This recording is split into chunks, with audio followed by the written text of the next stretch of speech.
최근 시카고의 유명 패스트푸드점이죠. 맥도날드에서 한 남성이 계산원에게 무료 음식을 요청했다가 거절당하자 흉기로 직원들을 공격한 사건이 발생했습니다.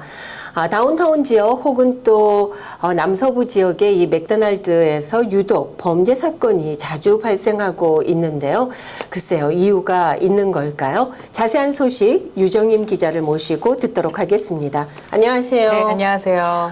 자, 패스트푸드점. 이 무작정 들어와서 음식을 무료로 요구하는 것도 흔한 현상은 아니잖아요. 네. 직원 입장에서는 거부하는 게 당연하잖아요. 네, 예, 그런 맞습니다. 직원에게 도끼를 휘둘렀다고요? 네, 맞습니다. 지금 시카고 이제 헤드라인 뉴스로도 많이 화제가 되고 있는 충격적인 소식이죠. 한 노숙인이 시카고 남서부에 위치한 한 맥도날드 매장에 들어와서 직원들을 향해서 이제 다짜고짜 무료 음식을 달라 이렇게 요청을 했습니다.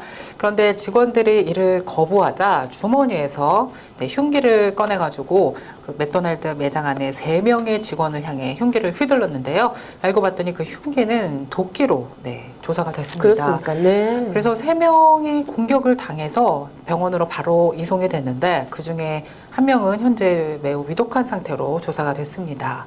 너무 충격적인 사건입니다. 예.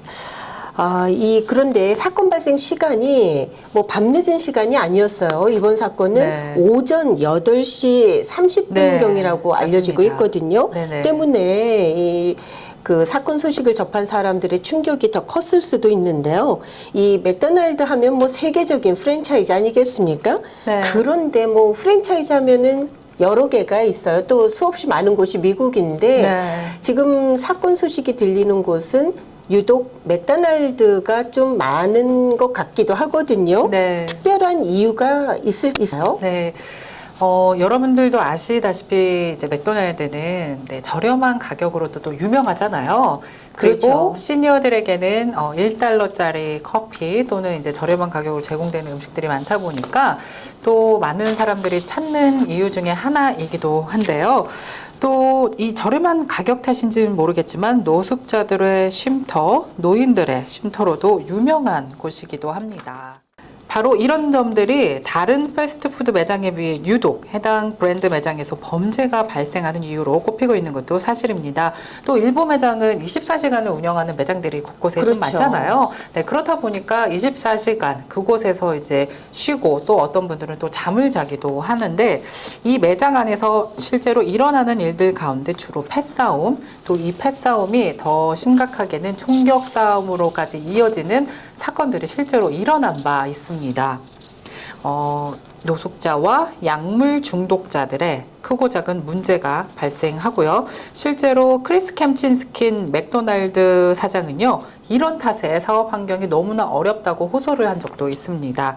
또 지난 2022년에는요, 아나운서님도 아시겠지만 시카고 도심 번화가 맥도날드 매장에서 총격 사건이 발생했습니다.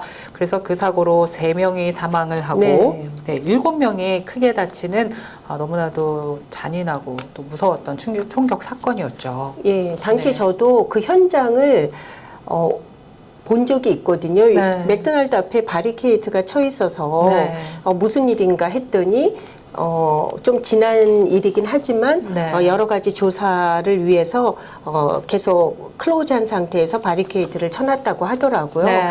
근데 정말 그 신의 한복판이었거든요. 네, 맞습니다. 엄청난 인명피해가 있을 수도 있는 정말 아찔한 사고였다라는 그런 생각이 맞습니다. 들었던 기억이 있습니다. 네, 예. 맞습니다. 실제로 크리스 캠친스키 맥도날드 본사 CEO는요, 주변에서 이런 얘기들을 굉장히 많이 들었다고 해요. 맥도날드 매장에서는 노숙자와 약물 중독자 간의 싸움을 너무 흔히 볼 수 있는 거 아니냐, 약간 이런 이제 우스갯소리로 이런 얘기들을 많이 들었다고 해서 좀 너무 일하는 이 환경이 너무 안 좋다. 그래서 시카고 시장에게 실제로 이 내용을 전달해서 어떻게 좀 시정을 요구한 적도 있다고 합니다. 네, 우리가 이 맥도날드 하면 좀 왠지 저는 안전할 것 같다는 생각이 들거든요. 네. 예, 뭐 유명한 프랜차이즈고 하니까 말이죠. 네. 그런데 이렇게 의외로 여러 차례 범죄에 노출된 적이 있습니다. 네. 지금 말씀해 주셨지만은 글쎄요, 좀 좀 더 적극적이고 구체적인 어떤 대비책이 방지책이 있어야 되지 않을까 네. 싶은데요. 그래야 그렇죠. 저희들도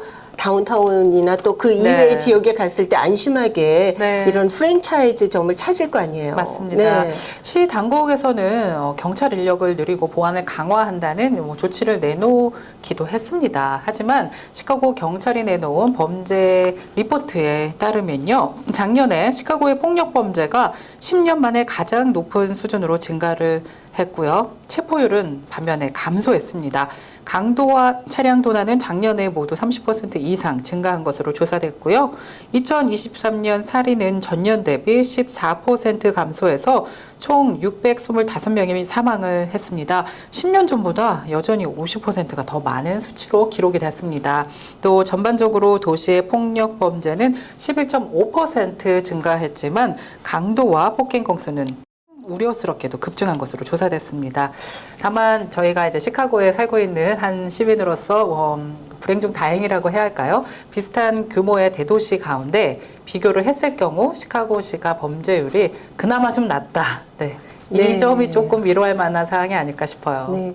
자, 그래서 결국 이 손도끼를 휘둘러서 많은 사상자를, 이 점원들을 다치게 한 용의자 체포가 됐습니까? 네, 사건 현장이 발생한 지점에서 그 흉기에 사용한 도끼를 손에 들고 웃으면서 거리를 활보하다가 경찰에 체포가 됐는데요.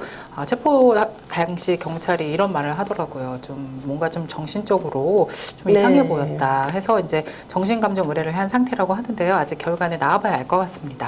네, 그렇군요. 자, 계속해서 또 사건, 사고 소식을 전해드리게 됐는데요. 좀 더 좋은 소식 가지고 다음에 네. 또 여러분들 찾아뵙도록 하겠습니다. 함께 해주신 여러분 고맙습니다.